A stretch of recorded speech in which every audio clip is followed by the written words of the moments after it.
everyone, it's Anna here. Welcome back to my channel. Today my video is just me setting up my bullet journal for March 2018, and of course I had to do a green theme since it's March and St. Patrick's Day is coming up. And anyway, first I am setting up my month at a glance, and it's just the classic listing of the dates down the page, and this is where I will be keeping all of my events and birthdays and other things like that for the month of March.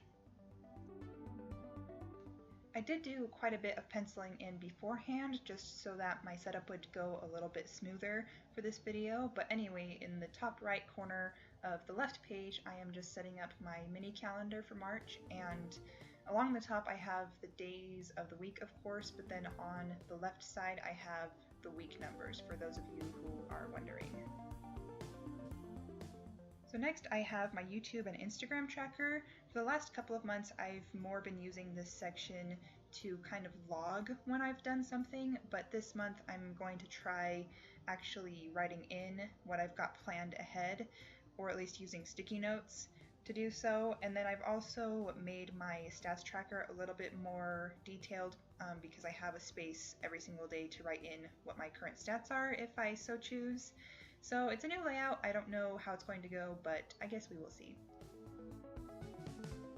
So next I start my habit tracker, and at the beginning I accidentally started to number the days down from top to bottom instead of across the top, but it wasn't a big deal because I just used my whiteout tape to cover it up and start over.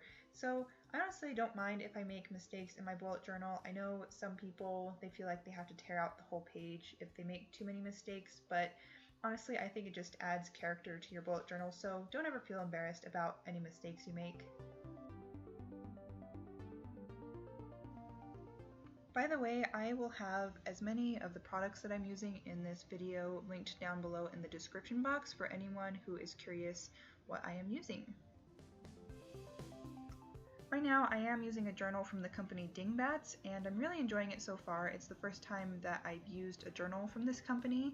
I have posted a video of my setup for it, so if anyone is wanting to see that video, I will link it in the cards as well as in the description box down below.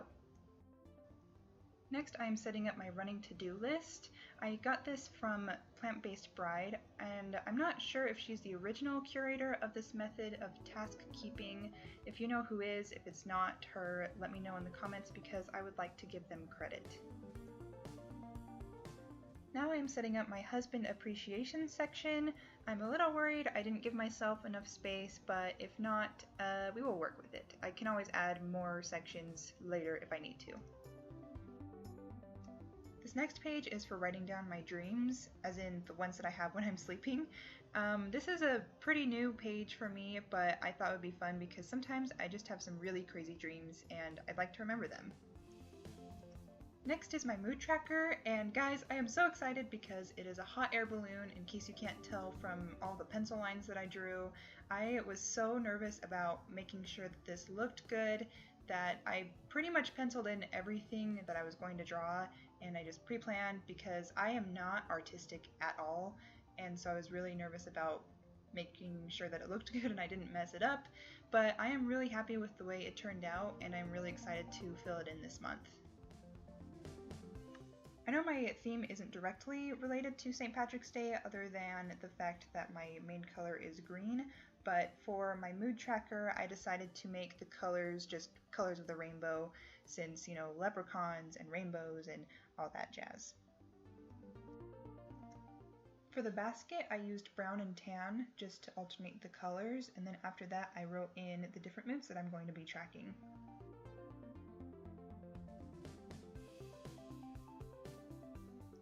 These next two pages are completely different from anything I've ever done before in my bullet journal. I'm tracking current events, media, memories, my favorites, and my gratitude all on these two pages. In the past, I would have used one page per category, but I'm really trying to just focus on like the big picture items, and that really won't take up a whole page or maybe even half a page. So that's why I'm tracking all these things on 2 pages, because it'll save space and really it'll just kind of consolidate and help me prioritize what the big picture items are, if that makes sense. These next two pages are my health trackers. So the top, I'm going to have my weight tracker, and that's pretty straightforward. It's just going to be a line graph. And then the bottom is going to be where I track my symptoms. And I didn't show this in my bullet journal setup when I showed how I track it in February, because I had already started filling it out. But it's pretty straightforward. It's almost set up like a habit tracker, except I track, like if something happened, I'll just put a little dot.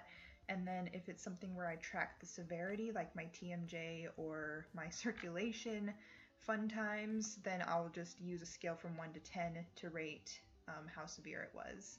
And then along the right side of the last page is where I will write down any notes throughout the month that are health related, and I've also got a little mini calendar to track a couple of other little things. So at this point I thought I was going to be done setting up my layouts for March, but I went to clogging, I came and went, and I got home and I decided that I wanted to fill in this little space above my YouTube and Instagram tracker, and so I decided to draw a bunch of little hot air balloons. And I don't know if you can tell, but I totally struggled with the placement of them and making it look good. And this is why you go in with pencil first, because if I had gone in with pen first, I would have had a really fun time trying to fix it. The colors that I use to color them in are actually the same colors that I'm using for my mood tracker, and I think that it looks really cute because it's just a bunch of colors where everywhere else it's just a bunch of green. And overall, I think they turned out really well, especially since, like I said before, I am not artistic at all. So yeah, I am proud of myself. You might notice that I colored everything in first before I went over it in pen, and that was because I was worried about my pen smearing if I did pen first and then colored, and I did a pen test afterwards and it totally smeared, so I'm glad I did it in that order. Here is a final flip through of all of my layouts for March. I'm so excited to get started. Let me know in the comments which layout is your favorite. Thank you so much for stopping by and watching my video. Let me know in the comments if you have any questions or any video requests. Feel free to like and subscribe, and I will see you guys next time. Bye!